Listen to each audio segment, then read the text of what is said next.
Here with me today, Senator Tom Cotton, one of the earliest figures to point out that the coronavirus pandemic may have originated from a Wuhan lab. Senator, thank you so much for joining us today. Thank you, Mary Margaret. It's good to be on with you. So, like I was saying, you were one of the earliest figures to point out that the coronavirus might have originated from a Wuhan lab. Democrats, media, and fact checkers absolutely slammed you for this. We saw social media platforms absolutely banning any kind of discussion of this from their platforms. And yet now we see a complete 180 where the fact that coronavirus may have originated from a Wuhan lab is a very viable theory. Why do you think we saw this knee-jerk suppression, and what does that mean for our country more broadly? Well, I think the reason you saw the knee-jerk reaction is because I said it. And the Democrats and the media, though I repeat myself, don't like my politics. And then Donald Trump repeated it as well. And obviously they thought the coronavirus was a way that they could finally defeat the president in the campaign. So that's a basic reason why you saw the left and the media react hysterically to what is a very common sense observation. So from the beginning, I just said, look, China has unleashed this plague on the world. It appears to be from a bat-based coronavirus.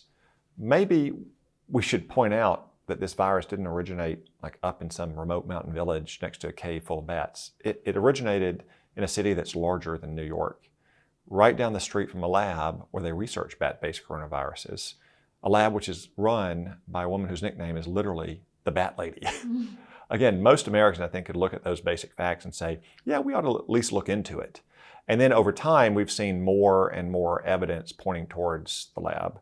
Not direct evidence, not a smoking gun. Intelligence collection rarely works that way. But every bit of circumstantial evidence we have points to the lab.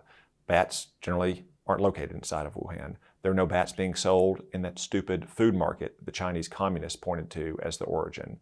The early studies of the virus in Wuhan said that many more people had contracted the virus without being in the food market than those who had been in the food market.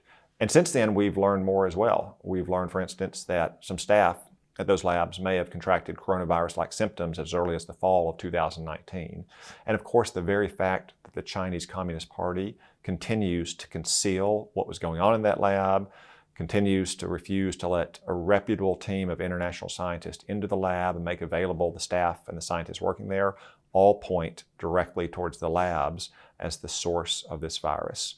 I believe that's the case. I don't know if we'll ever have direct smoking gun level evidence of it, but I also believe that China is responsible for unleashing this pandemic on the world because of how they lied about it from the very beginning and allowed what could have been a controllable local public health emergency into the worst pandemic in a century, and China ought to pay for its lies.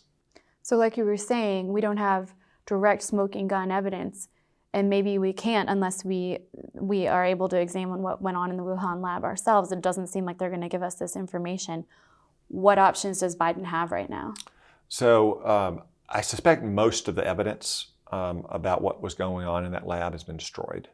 I suspect most of the people who know what was happening in that lab have either disappeared into China's political prison camps or worse, been killed. One of the earliest doctors to blow the whistle on what was happening there had Chinese secret police show up at his home in the middle of the night at the end of 2019 to silence him. Tragically, he died a few weeks later from this very coronavirus. Now, it is always possible that there is someone who knows what happens there, maybe even someone who was able to maintain proof of what happened there, and that person might become a defector. That's always possible. But again, I don't think that further review of the evidence we have is going to conclusively establish the lab as the source of this virus.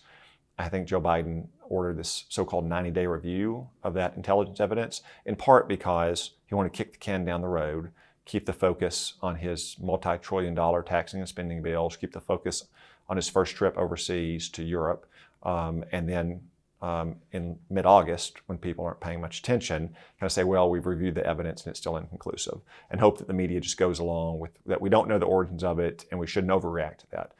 I would say, again, we should still impose real punishment on China, because even if it did originate in that stupid food market, their refusal to tell the world about it, their refusal to announce what was happening in Wuhan, their pressuring of the World Health Organization to not declare a global pandemic, no doubt, without question, scientists around the world agree, made it much worse. That's why China needs to pay.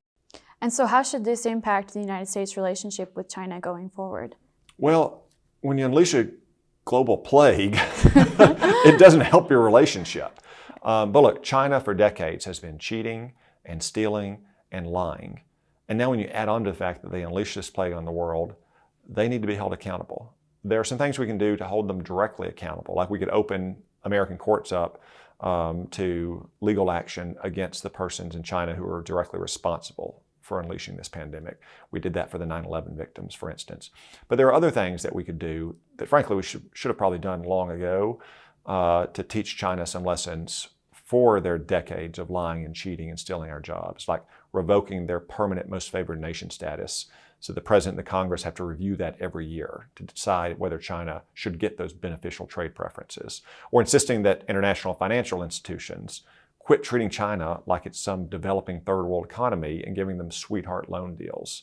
We could also, for instance, crack down on visas to Chinese Communist Party officials and their family members who are coming to the United States, oftentimes on multi-year visas that just let them come and go, when Americans, especially American government officials, can hardly even get a visa to go into China to do their own job.